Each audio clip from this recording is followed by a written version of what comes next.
Project scoping is crucial as it establishes the foundation for successful project management by defining clear boundaries, objectives, and deliverables, ensuring that all stakeholders have a shared understanding of the project's goals and constraints.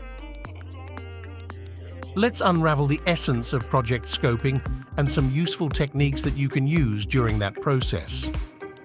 Welcome on Project Booster, your ultimate resource for optimizing project and team management. Check video description to see how we can boost your project success and team efficiency. The first step in project scoping is to clearly define your project objectives. What do you want to achieve? Be specific, measurable, and realistic. This sets the foundation for the entire project. Next up, identify your stakeholders. Who are the people or groups that will be affected by the project? Understanding their needs and expectations is crucial for successful scoping. Now let's establish the boundaries of your project, what's included, and perhaps more importantly, what's not included. Clearly define the scope to avoid scope creep later on. For this step, you can use techniques which we will cover later in the video. Then create a work breakdown structure. It is a visual representation of the project's tasks and deliverables. Breaking down the project into smaller, manageable components helps in better understanding and planning. Time is money, right? Define project milestones and set realistic timelines for each. This not only keeps your team on track, but also allows for effective monitoring and control. No project is without risks and constraints. Identify potential risks and constraints early in the process and create contingency plans. This proactive approach will save you from potential pitfalls later on. We already created a video about risk identification techniques. Link in the video description. Once you've drafted your project scope, review and validate it with your stakeholders. Their input is invaluable and can provide insights you may have overlooked. Make sure the scope is validated by the sponsor before you proceed further. Now let's review techniques that can help with defining project scope. Benchmarking. Research and benchmark against similar projects or industry standards. This comparative analysis can provide insights into common project elements, best practices, and potential pitfalls, aiding in the scoping process. Mind mapping. Use mind maps to visually organize and connect different aspects of the project. Starting with the central project goal, branch out to various components, tasks, and considerations. This technique can aid in identifying dependencies and relationships.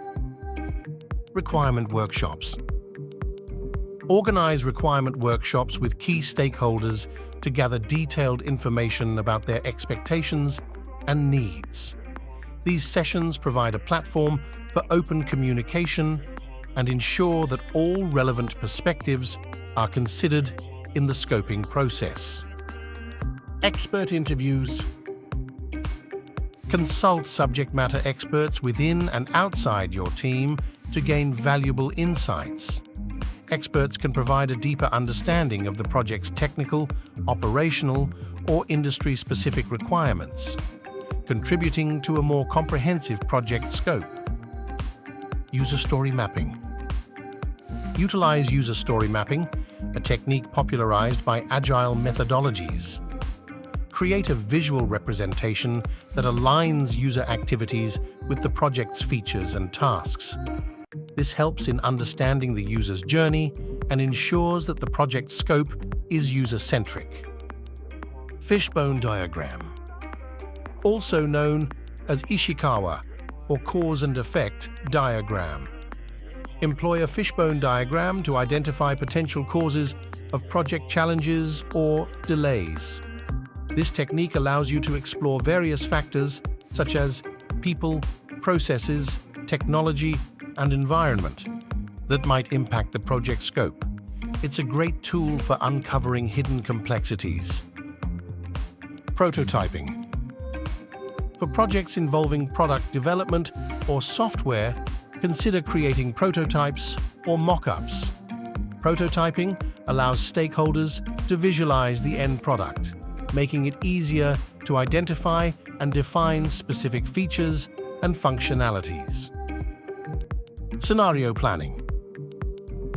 Implement scenario planning to anticipate and plan for multiple potential futures.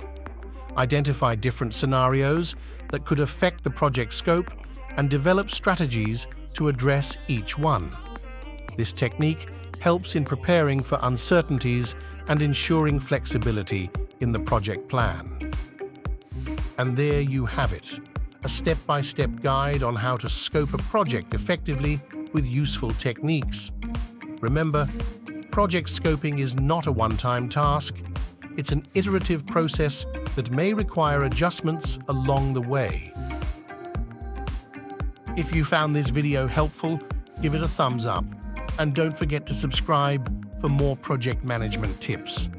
Thanks for watching, and I'll see you in the next video.